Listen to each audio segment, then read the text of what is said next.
Hello everybody, Iain Robson, welcome back to American Truck Simulator. Today working with patch 1.6.1, which means we do not have the coast to coast map, nor do we have the Canadream map. And I included a couple other mods. They're in the Steam Workshop link below in the description. And today we're taking some ethane from Fresno, California to Oxnard, California. Just job's gonna give us $18,393. We're already en route. Let's go ahead and get going here. Take the parking brake off. So one of the ones we added was... Actually, let's do this. Apparently this works.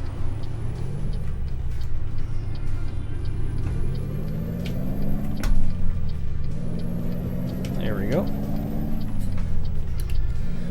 Anyways, one of the things that I changed was the Camille's rooted visor.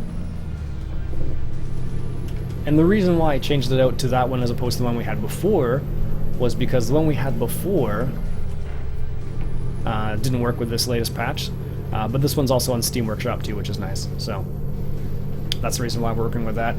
So this is what our load looks like. Texaco ethane. And we're up. We only have 300 kilometers to go, so not too far here. One of the interesting things I discovered recently was the fact that when I was floating gears before, I was actually shifting gears too quickly. And what happened was, because I was shifting gears too quickly, was that I was actually grinding the gears. And that's the reason why there was so much grinding. I'm getting better now. I still grind the gears. But it's because I'm not using the clutch. Apparently someone actually left a comment last time saying, double clutch, double clutch. So I guess they were referring to clutch, remove the gear, clutch, put it back into gear. I guess that's what it is. I can't remember off the top of my head. I think it's what it is though. So we're back in Viper's Peterbilt 389. I was driving around in the in-game 389s for a bit, which are still nice. A couple little features that I just miss on this one. Well, I like the double sticks. They look ridiculous a little bit, but I like those. And I find the mirrors are a bit better too on this one. They're a bit bigger, I've discovered. I don't know why that seems like it's the case, but the mirrors on the hood are the ones I'm referring to specifically. I also changed out the steering wheel, so now I'm using one of the other ones from the Steering Wheel Creations pack, I think it's called. And I don't think I changed anything else on the truck. No. Not that I can remember, at least. But it's a bit unfortunate that we don't have the coast-to-coast map, but usually what happens is there'll be a little bit of time between now, or from the patch time, until they release the updated version of the coast-to-coast map. And a couple people mentioned that they are having troubles with the coast-to-coast map or Canadream map, and you have to pay attention to what they say in the description of those mods, because there is a very particular load order for them, and if you don't put the load order just right, you won't be able to get the maps to load. And when I refer to load order, of course, I mean in the mod manager, you'll have on the right hand side, it has the priority list, and that's what they're talking about there. You need to make sure you set the right priority up. And that's what they were referring to. And if you don't, it'll just crash your game. So that's the important thing to do there. So, but it's weird, I was trying this out, recording this with a different recording software. I have two. I have Mirrorless Action and I have Open Broadcaster software. Both work fabulously, depending on the scenario at least. And for whatever reason, I tried Mirrorless Action with American Truck Sim, and it has low frame rates when I record with it, but with OBS it's got no problem. I don't understand. But I can play Dirt Rally with Mirrorless Action recording and it's not a problem at all. Go figure.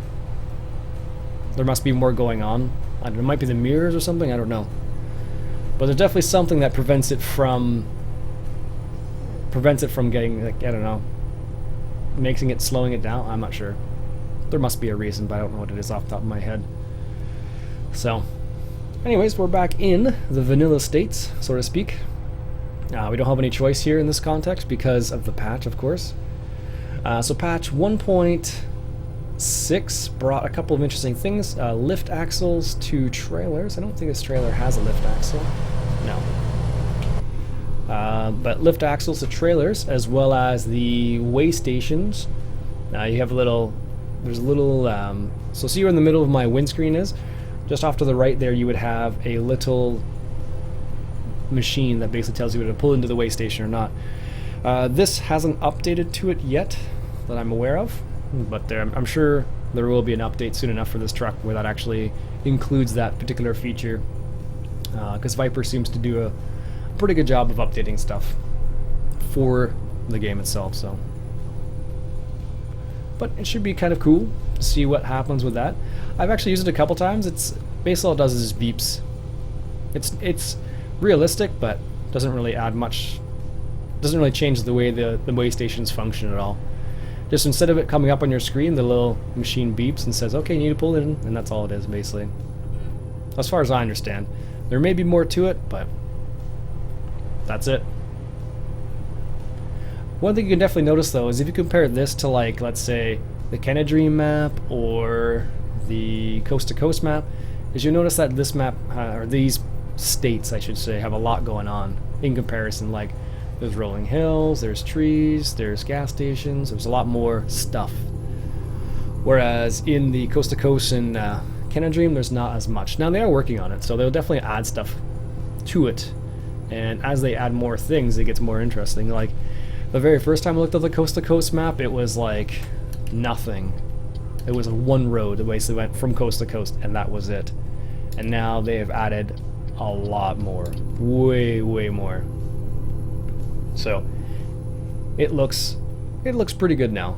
And it definitely opens up the map. So the next DLC they're adding, of course, is New Mexico, which is more desert, I think. I don't know much more about New Mexico other than that.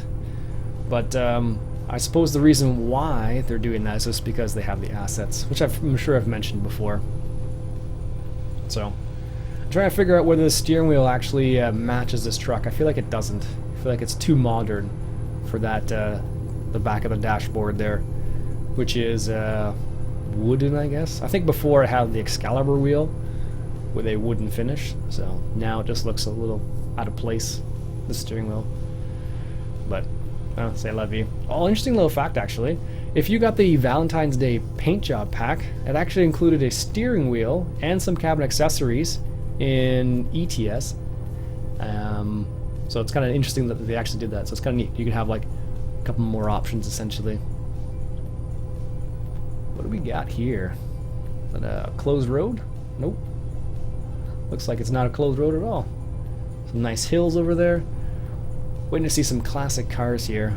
I still have Jazzy Cat's classic car AI pack in here, so it's always fun to see an old Trans Am or a Corvette or something. I don't know if he has a Corvette. I think he does. To see one of the classic cars go by, basically.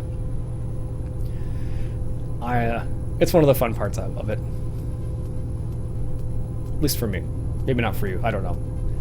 But I've discovered that driving this game without music, it just feels so... I don't know why. It just feels like not right. Let's go in the truck lane here. So because it does have music capabilities, it feels like if you don't have the music, it seems like there's something missing. Let's drop down to 7th here. 7th high. Just on this hill here. Stay in the truck lane. We're not going quite as slow as this truck in front of us. We don't even have a lot of power in this truck. This truck only has 515 horsepower, so it's not because we're overpowered. I find the engine in this one, I don't know if we're supposed to do that, but it's a solid line, so probably not. But for whatever reason, the engine in this particular truck, even though it's only 515 horsepower, it seems way more powerful than my other trucks. And do we have the jake brake on? I can't tell. There it goes. Just seems way more powerful for some reason. Ah, that was a bad one. But I don't know why. It's really bizarre. In the standard trucks with 550, it seems underpowered. This one, 515, it seems great.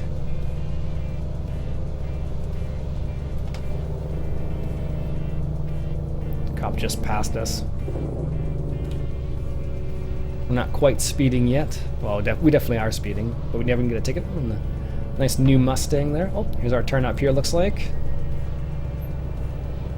Santa Monica.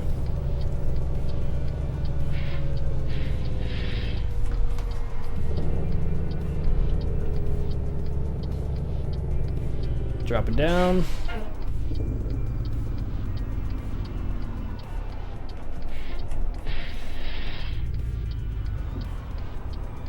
I like to keep the truck rolling as much as possible,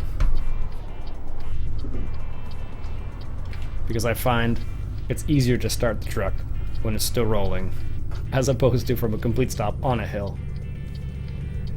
I don't know what I guess truckers do that in real life too, I don't know. No one's coming, I'm just gonna roll through this stop sign here.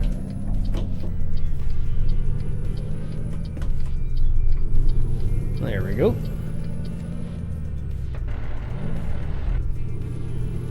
Still working with the grinding of the gears, but hey. Gotta learn sometime, right? Alright. Got another 53 kilometers to go. Like I said, it's not too much of a crazy journey.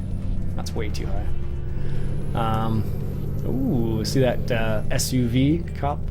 That's one of the mods that we added, was the State Troopers mod.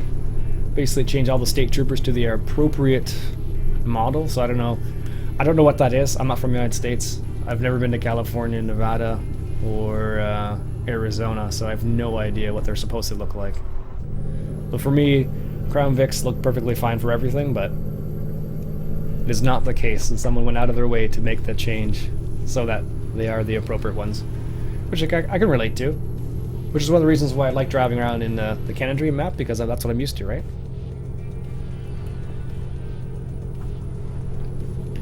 Alright, what do we got here? It's like a... not a dairy... well, it might be a dairy farm. Beef farm?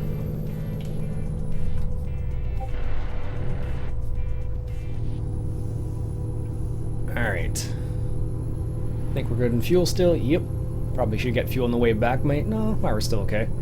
One thing I noticed as well is that this truck has a huge fuel tank in comparison to the in-game ones, it seems. Because the in-game ones have like one tank won't last very long, whereas one tank in this truck will just last what seems like forever. I don't know why, but it just seems that way. Which I like, because stopping with fuel is never fun, or stopping for fuel is never fun. I don't know.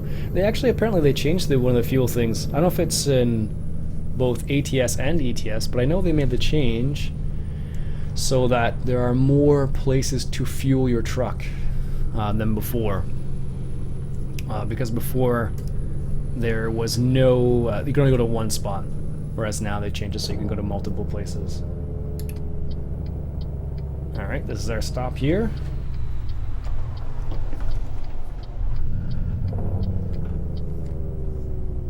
Where do they want us to park it? Slow down over the bump. There we go.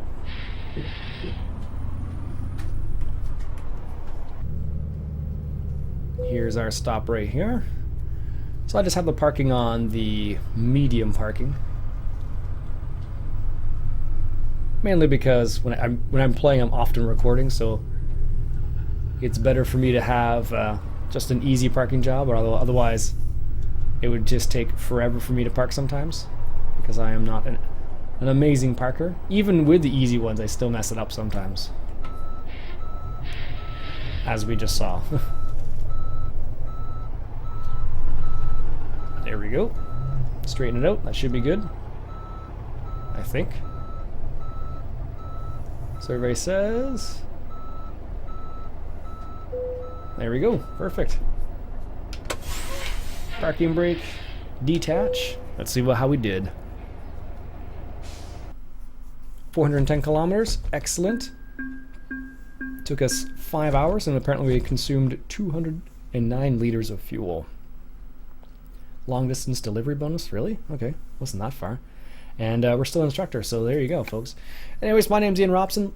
Let me know what you think we should do next in American Truck Simulator. I'm waiting for the coast-to-coast map to come back. Had a couple suggestions for places to go. I think somebody suggested go to Iowa. but unfortunately the coast to coast map right now isn't available, not with this patch at least. So anyways, my name's Ian Robson. Hope you enjoyed. If you did, go ahead and hit that subscribe button, and I'll catch you guys next time.